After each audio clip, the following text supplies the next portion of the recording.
I wanted to share something that so many people have been asking me about. It's about hormones. Like, what the heck is happening with my hormones?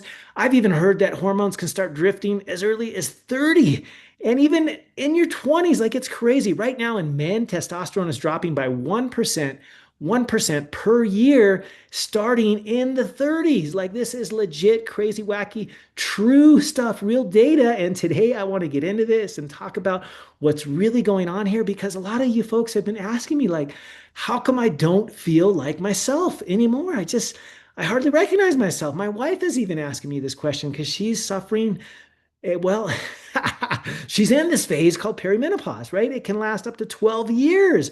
Right now, the average age of menopause in a woman in the US of A is 51 years of age. My wife is turning, I shouldn't even say this, but she's turning 48 in a couple of months. And so she's been in this perimenopause arena for a little while now. And we're together, we are working on, and I'm sharing with her these tools, tips, and tricks that I'm sharing with you because they make a big difference. They make a big difference in how you live your life, how you show up, how you feel. And let me just tell you right now, like, if you don't feel like yourself, you're not broken. There's actually nothing wrong with you. Nothing wrong with you. Even though you don't feel like yourself, there's nothing wrong with you. You're not broken. But maybe you do notice that you don't have the energy that you used to. Or if you're a dude, you don't have that drive that you used to. Maybe you have less clarity, less mental acuity, focus, and resilience there. And maybe you're doing all the things, right? You're working out. Last week we talked about what's happening here. Sometimes you just want to push stronger, push harder, like go, go, go. You're in this mindset like I can do anything, and you've conquered many things with maybe your business or your goals and what have you. And maybe your health is kind of taken a back burner. Well, I'm going to explain to you today how you can take charge in this area of your life so you can feel like yourself again, your best self, and feel sharp and focused and strong and have that clarity that you used to have, that you want to have, that you desire. Or maybe it's just more clarity and this whole excuse that sometimes your provider, your doctor, your person that you see and go to for your health and wellness, they tell you, oh man, you just forget about it. It's never going to be the same. You're just getting older. Like, that's a fact. Like, reject that. Reject that. I'm going to just tell you, just reject that once and for all. If that's what your provider keeps telling you, oh, you're just getting older, it's part of getting older. BS. Reject that. And this is not just aging. I'm telling you, this is something very different than aging. Aging is kind of optional in a way. Chronological age, yeah, duh, like another day on the calendar, whatever, another year. Like, yeah, that's a given. Chronological age, it's a given. But biological aging, now that is largely a choice. And what's happening maybe with you right now when you don't feel that sharpness, that acuity, that clarity, that energy, that drive, that resilience that maybe you once had, that is not aging. That is what I like to call hormonal drift. Your hormones don't just suddenly shut down overnight. Like, literally, like I shared at the beginning, at the age as early as in your 30s, things start to drift. They don't fall off a cliff overnight. They drift slowly, quietly, progressively. And that's what makes this so important, because a lot of times the fact that they're drifting and they're quietly just kind of doing this slow fade thing, they make it subtle so you don't really notice it. It's subtle enough so most people are just finding a way to kind of adapt to it as the new normal. Well, reject that. Reject that new normal. You can get to feeling the way you want to and better than you have, maybe in weeks, months, maybe even years. And we can ground this in physiology, right? I shared already that in men, testosterone is declining at a rate about 1% per year after age 30. I'm 2 decades past that. I'm 50, in my 52nd year. It's crazy. Estrogen and progesterone also in women are fluctuating early and especially through the up to 12-year period of perimenopause. So that's like if you're 40 and up in a woman, like you may be in this perimenopause time frame. And there's other hormones like thyroid, for example, that can become less efficient. Cortisol, that stress hormone, it's supposed to have a diurnal rhythm, right? It's supposed to rise in the morning, help you get up and get out of bed and start crushing the day. And sometimes that completely flips and gets turned on its head. And we'll talk about that because these systems, they don't operate in isolation. The body is talking to each other, it's communicating, it's signaling. They're all interconnected. So when one of these systems, whether it be testosterone, estrogen, progesterone, cortisol, thyroid, when one begins to drift, or the big one, right? The sort of master hormone, as I like to share about insulin, when one begins to drift, it can pull all the others in to it with it, right? It's not just one, it's many things. They're all connected.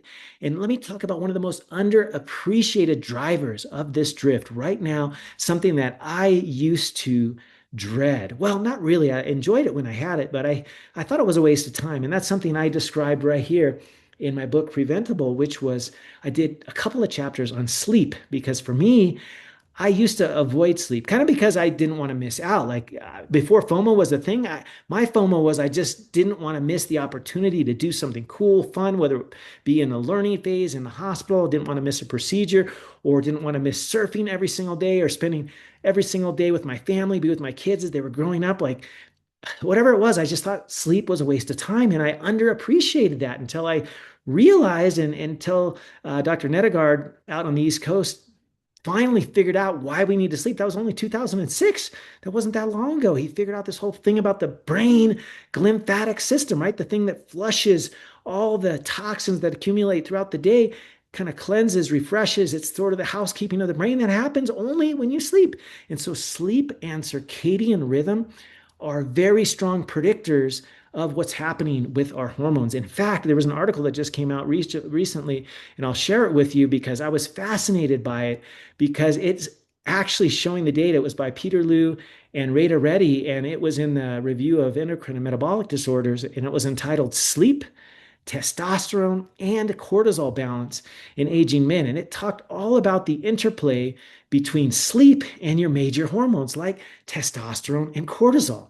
They're connected. It's very interesting because sleep loss in and of itself doesn't just reduce testosterone, because that is one of the ones that's key for production, especially during sleep, as well as growth hormone. I've talked about that many times in the past, but your cortisol as well. Cortisol is supposed to have this diurnal timing, right?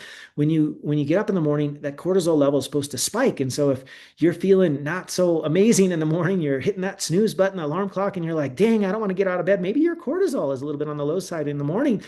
And it could be the opposite at night. It could be flipped on its head where you feel that kind of tired.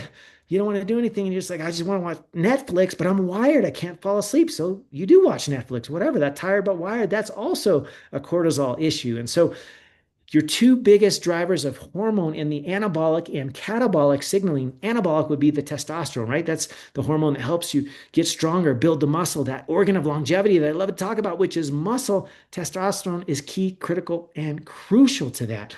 And on the flip side, the catabolic hormone that breaks all that down potentially is cortisol, your stress hormone. If that imbalance is all jacked up because of your sleep hygiene or your balance with your circadian rhythm that I talked about last week. Circadian rhythm is key, critical, crucial to how you operate throughout the day. The energy that you have or don't have could be in large part due to your circadian rhythm. And so that imbalance, those hormonal imbalances of testosterone, cortisol, thyroid, insulin, that can drive your fatigue. It can drive your muscle loss. It can drive metabolic dysfunction. And so there's real evidence, as I shared in that article and many others, that talk about this circadian rhythm malalignment that can disrupt your endocrine signaling, right? The hormonal signaling, like what I shared with testosterone, what I shared about cortisol, what I also shared before previously on other episodes of growth hormone, and your metabolic drivers, right? Insulin.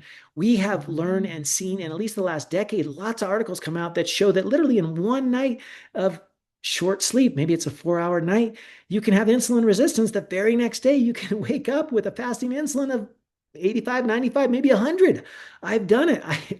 I think I shared this once. I got my blood drawn, and because I worked in a hospital every single day and I had worked the night shift and I just wanted to get it done before I went home, I got my blood drawn right after a night shift. And guess what? It showed that I was basically a type 2 diabetic. My fasting insulin that morning after the night shift, and I hadn't eaten all night. I know better than to be eating at all hours of the night because that's not amazing for your metabolism and whatnot. You need a rest. It was 100. It was like 99 or 100. I can't remember exactly, but it was right about 100, which is basically the threshold for type 2 diabetes. And I was like, what the heck? I'm 40 something years old. This shouldn't be happening. What I didn't realize is that sleep was that critical. And you might say, hey, I'm sleeping 6, 7 hours. Like, I should be fine. Like, what the heck? I'm getting the hours in the cot. I'm plugging in my 7. Maybe it's 8 hours, but it's not only about the duration, it's about the timing, about the quality and the alignment, how that aligns with your circadian rhythm, like I talked about last week. Like we are diurnal creatures, right? We're not really nocturnal creatures by design. And sometimes we may have to work a little bit at night, but generally speaking, when the sun goes down, you should be done with your eating. You should be done with the biggest stressful things that you have to tackle throughout the day. Like you got to time that so that when your body is sharp and aware and congruent, like you get that stuff done during the day. Like maybe you got to wake up a little earlier. That's what I've had to do over the years. And I've naturally been a morning person because I love getting up and seeing the sunrise. And now I love to get up and see the sunrise and then do some problem solving, like before my kids even get out of bed, because it's quiet. And I know that I can have that time and it's powerful, it's useful. So how does this show up? Let me just bring this back to what you're feeling, right? This lack of energy, or maybe it's that brain fog. Maybe it's that I don't feel myself. Well, this drift, as I shared, the hormonal drift, it can show up just like that you're still tired, even if you get the 7, 8 hours supine, right? That's supine time that's so critical. And you're still tired when you wake up. Maybe your mental clarity is still not where it should be. Your motivation feels a little lower. It's not just about that motivation. It's not just push hard, push strong, but maybe you're doing the workouts, but those workouts are not producing the same results. Maybe it is that you just don't recover as quickly. It's taking longer. You're like, geez, I can't even do another workout because I'm just achy, I'm sore, I'm tired. And your body is shifting. Maybe you're getting a little thicker around the midsection, maybe a little bit more fat, maybe a little bit less muscle, less resilience. This stuff is not random. This is your biology. And your biology is adapting to these signals that I shared about, right? The signals that are hormonal, that can start with simple, small little disruptions, like with that circadian rhythm. Maybe you're staying up a little bit too late staring into the screens, right? Watching that, thing on Instagram, the reels that people are popping up that are so fascinating, or the Netflix binge watching, whatever it is. Like, I'm not saying you don't ever do that. I mean, I watch Netflix once in a while, not every night, probably not even every week, but once in a while, sure, why not? There's a good show on there, whatever. But what we do day in and day out is those small, simple habits, those tiny habits, like what is shared about in that book by BJ Fogg, like so important. It's those tiny habits that you do each and every day that compound, and that is shown so strongly with respect to your sleep and circadian rhythm, because it can make the difference between your lifespan and your health span. We're not just about living longer, we're about living better, living sharper, living stronger, high functioning. Like I literally want to be doing this until the day I die, surfing, climbing, snowboarding, mountain biking, spending time with my family, lifting weights.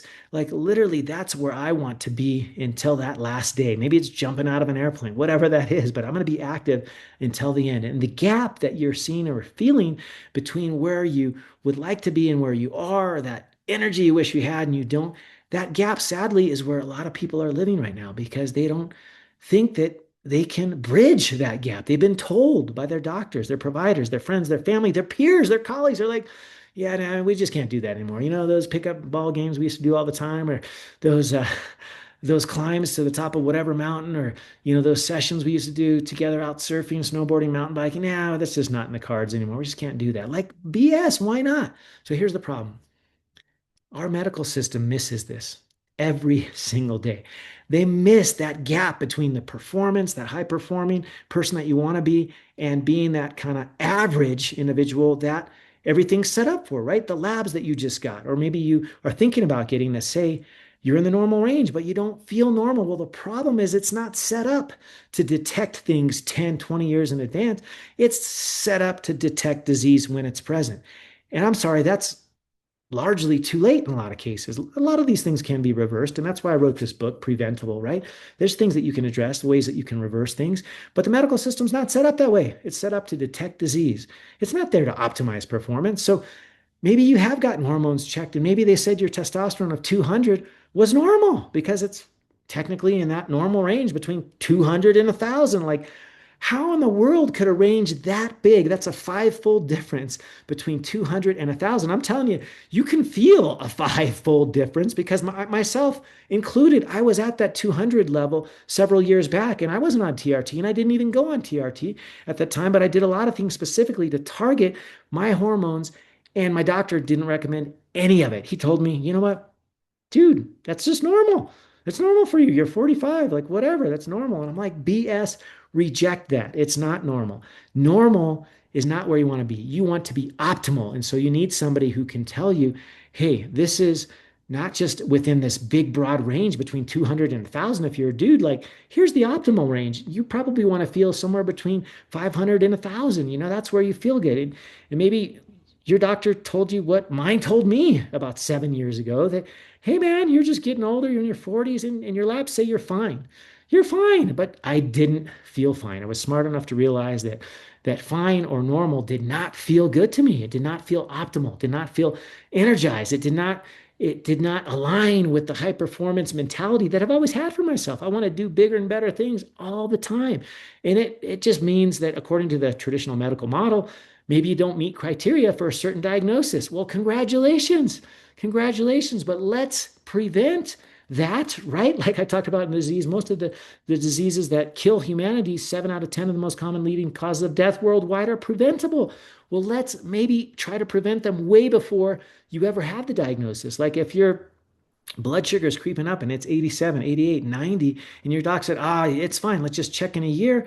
Reject that. Like do a fasting insulin. I bet it's going to be over 5. And that's a sign of insulin resistance. You can detect these things early, up to 2 decades early. You got to take a look under the hood. Number one, test and don't guess. And you got to understand normal versus optimal. And then you got to buy into that, get some leverage, right? And that's what I always do. In the beginning, with each and every client, we always start with a deep dive testing, right? Because you got to get a look under the hood. I've said this time and time again, test and don't guess. And if your provider won't do these tests, find a way to get them. Reach out to me or ask me who I could recommend in your area. Go to ifm.org. Like I'm listed there as well as thousands of other providers that have a similar training in integrative and functional medicine because we understand going deep, going down to the roots. Like if you know Dr. Mark Hyman, like he's basically one of the founders of this group of the Institute of Functional Medicine that I belong to because I believe in getting deep, going deeper, going to the root cause, not just waiting for the labs to say we have a certain diagnosis, but preventing that altogether 10, 20 years earlier. And that's what we can do when we look at these things like the fasting insulin, for example. We look at the cortisol, not just a number, but patterns, right? In the time of day, and that morning cortisol value, is yours going up in the morning as it should? Is it dipping later in the day or is it spiking later in the day, which shows you're having imbalance there and some issues, thyroid.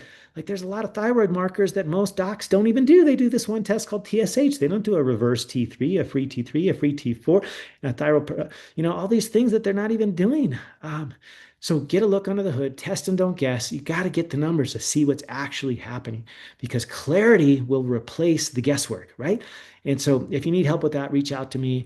I can refer you to someone or we can see how we can work together. But that's the first thing, test and don't guess, right?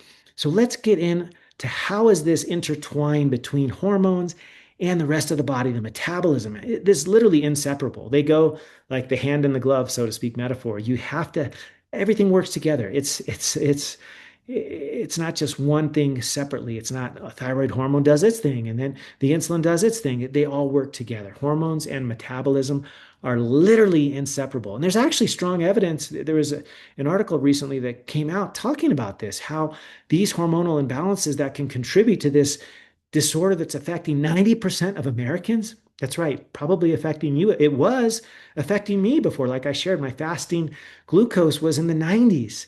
I had insulin resistance. I didn't know it until I did the test. I had to check my fasting insulin. This metabolic dysfunction that many of us have is the cool thing. It's reversible. But here's the thing. Once you see it happening, if that fasting insulin is going up in you, you're probably seeing some of the signs and symptoms and you're having those and you're noticing that, hey, this isn't normal for me. My energy is not stable, even keel. I have dips and, ups and downs, and I'm on this roller coaster. Maybe your blood sugar's on a roller coaster. Have you ever done a CGM? Think about that. Like you can get a lot of cool data. Are you gaining fat around the midsection? Maybe you just aren't burning the fat as you used to. Your metabolism is not as sharp, and maybe it's because you need more muscle mass. Maybe you're not tracking the right markers. So here's the thing, you got to measure the markers, you got to understand what they mean, and then optimize it for you individually and personally. So that's what I'd love to do with you or refer you to somebody else so you can get to that optimal health that you desire so you can feel 10 to 20 years younger and work with that clarity. So here's the first thing you need to do. First thing, you got to restore that circadian rhythm. This is what to do. So if you forgot everything I just said and you want to learn how to kind of fix the system, how to get that metabolism rip roaring and functioning well, take notes. Here we go. Press pause. Get your pen out. First, you got to restore that rhythm, that circadian rhythm. You got to get outside. First couple, you get up within 15 minutes, get outdoors, have that sun hit your eyes. Light exposure early will set the tone for your whole day. I know it's simple and it's free and it's not sexy. It's not a supplement I'm trying to sell to you, but this one thing, light exposure, I live by this. I love it. I love getting outside. I love the fresh air. I even get my movement in. I get my communication time with my higher power, and I don't take my phone. I'm not doing anything with phone or music. I'm just out in nature. I'm listening. I'm connecting. I'm visualizing. I'm hearing. I'm appreciating the beauty around me. Like just get out there 5, 10 minutes, have that light hit your eyes. The other thing at the flip side of that, in the evening, have a consistent sleep ritual. Your kids probably, when they were little, I still have a couple little kids. I got a couple graduated from college and a couple in elementary school, and those, they got a ritual. Like every night we do the thing, we take a bath, we read together, we sing songs, we say a prayer, we have this little ritual. Well, we as adults need a little ritual. And you know what? That ritual, it involves zero of this, nothing of this, no screen time, no blue lights, none of that. So get the rituals going. Light exposure early, consistent sleep timing. Drop the screens at least an hour before bed if you can. Start with 30 minutes. We can all do 30 minutes. Maybe grab a book instead and have some kind of chill time, relax time, gratitude journal time, connecting with your partner time, whatever that is. But be able to drop the screens 30 to 60 minutes. I mean, if you can do an hour and a half, 2 hours, like kudos to you, amazing. I still shoot for an hour because it's hard. Sometimes I got to do some work after my kids go to bed. It's real life. Second thing, okay, first we're going to restore the rhythm. We talked about that, circadian rhythm. Light exposure, consistent sleep, reduce the blue lights at night. Second, stabilize your metabolism. Your metabolism is your driver. It's your energy source. It's what keeps you alive. Literally, it's the summation of all the processes in your body that keep you alive. You got to start with what I call protein forward nutrition. Protein first. You got to prioritize the protein. Very simple. Start your first meal, protein packed. And every meal should start with protein. You can throw in some carbs towards the end of the meal. I'm cool with that. But the way we do it here in the US, we go out to eat and they feed us all this bread plate and blah, blah, blah. Like it's the exact opposite of what you should be doing. Start with the protein. Order your main dish, then maybe have, something sweet at the end if you want to, but better if it's like fruits, fresh fruit. I love fresh fruit. Berries is my favorite. I've been eating strawberries lately. They're coming in, and it's been amazing. So protein forward at every meal. Reduce the carbs, especially the refined ones. Like anything that's boring, that's brown or white, as I like to say, the chips, the crackers, the breads, and all this crap that's got no color, that's not fresh, that's not made out of real ingredients, that has more than 5 ingredients, and half of them you don't recognize. Like just dump that stuff. You don't need it anyway. It doesn't even taste good. Yeah, maybe it does because the food scientists made it taste good, but you don't need it. Reduce that stuff. Drop it. And replace it with colorful things. There's so many colorful options of fruits and veggies and amazing. If we even start, what some of the things that just turn me on are the probiotic foods. There's thousands and thousands of them, whether it's the kimchi, the sauerkraut, the kefir, the whatever that is. Like maybe try to include one of those each and every day. Support your insulin sensitivity. And the way that you do it is protein forward, 3 square meals, protein based, 30 to 50 grams of protein. Eat your carbs towards the end, primarily fruits, veggies, and don't snack. Like when you eat a protein forward like game plan where you're stacking your meals protein forward, you're not even gonna feel like snacking. It literally satiates. There's tons of data. I've shared this with a prior podcast. There was a group out of Canada. They lost 10 pounds just from starting the day with protein. They found out, hey, I'm not feeling like snacking anymore. Amazing. You want more on that? I'll share that article with you. But protein forward nutrition. prioritize it. You got to do it. Plus, if you're going to be building, what's the next step? Your strength, the organ of longevity, which is your muscle. It's literally the most powerful metabolic regulator we have. It's called muscle. It's here to stay. Hopefully, you're building it and not losing it like most people. And doctors, they think, oh, you get older, you lose muscle. It's called sarcopenia. It's just what happens, like BS. It doesn't have to happen. Do your strength training minimum twice a week. Try to shoot for 3 days a week. I do 3 to 4 days a week. Muscle is the most powerful organ of longevity, and it's your metabolic powerhouse. Like literally, you can burn fat, burn calories while you are sleeping because of your muscle. It's the most metabolically active. It's sadly a use it or lose it. And I'm not going to lie. I see this. I keep this at the base of all my desks throughout the house. And I'm standing, as you can see here on YouTube. I have my weight here. I keep this stuff at the base of my desk because you got to stay active. Do what I call movement snacks. Like every hour, put on one of your favorite songs. That's about 3 to 5 minutes, and do some movement. Do air squats, do a burpee, a couple of burpees, do whatever it is that you like to do. I personally like doing the plank. It's simple. I can do that for 3 to 5 minutes, do a couple of sets of those. And I'm feeling juiced after that. My brain is sharp. I'm focused. I'm feeling energized. Like you got to do that movement snacks. Just prioritize movement throughout the day. And hopefully you're doing some version of strength training, right? Resistance training, 2 to 3 days a week minimum. If you can squeeze in a fourth day, this is key because muscle is the organ of energy, metabolism, and longevity. I'm just telling you, that's the way it is. Prioritize protein. You need that to build muscle. Muscle is the organ of longevity. Fourth thing, I said this already, test and don't guess. You got to know what's happening. You got to know what's under the hood. You got this. This goes beyond just simple lifestyle stuff, right? You got to get tested. You got to know what you're looking at. Everybody's different. And it never surprises me how on the outside you think, oh, they're like this, they're like that. And then you see the labs and you're like, oh, wow, I wouldn't have predicted that. Not necessarily. So getting tested is super important. Then you can start optimizing, right? When done correctly, the test and the optimization, the planning, the personalization, that can be very powerful because you're not guessing, you're not overcorrecting, you're basing it on your data with precision and optimizing it. That's exactly what I do in my hormone programs that I have, and it's there for you. And I can help you. I can help you refer you to somebody in your area if you'd like, or go to ifm.org. There's a lot of resources out there. What I don't want you to feel like is you're alone. You're not alone. Maybe you're doing the right things. Like I said, maybe you're eating right, you're exercising, but you're noticing you're just not getting those results that you used to. Well, I want this to settle. You are not broken. You're not broken. It's not that you're losing discipline, and it's not just getting older. You're just out of alignment, right? Alignment is fixable. There's something you can do. The earlier you catch it, like I was sharing with some of this data that you can collect, the earlier you catch it, the easier it is to correct it. And there's so much you can do. You're not alone.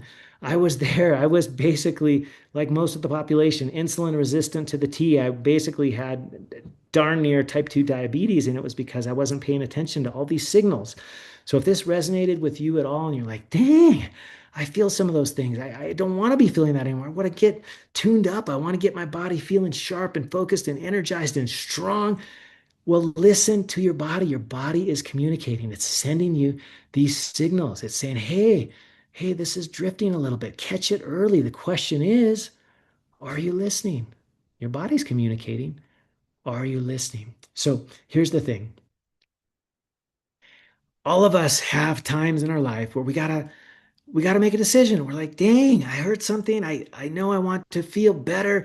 Yes, and I'm just gonna push harder. I'm just gonna do more. And you probably tried that already. Where did that get you? Like maybe you just gotta test and not guess. Reach out to somebody who knows the way.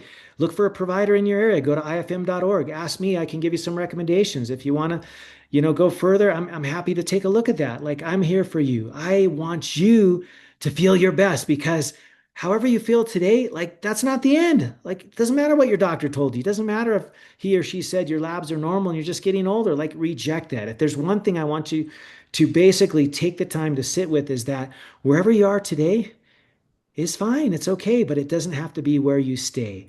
There is a next level for you. There is performance that you want to attain, to feel better, the strength, the energy, the courage, the sharpness, the focus, the acuity, the clarity. You don't have to be tired all the time. You don't have to feel wired at night. You don't have to feel like blah. Like there's so much that can happen. So if you need help, reach out to me. I can tune you into somebody in your neighborhood or give you some ideas. I'm all ears. Dr. Thomas Hemingway on Instagram, Dr. Thomas Hemingway, ThomasHemingway.com, Facebook, Thomas Hemingway MD. Like, share this out. I just want you to know that you're not alone, you are not broken, and you've got this. Life is good. A big aloha.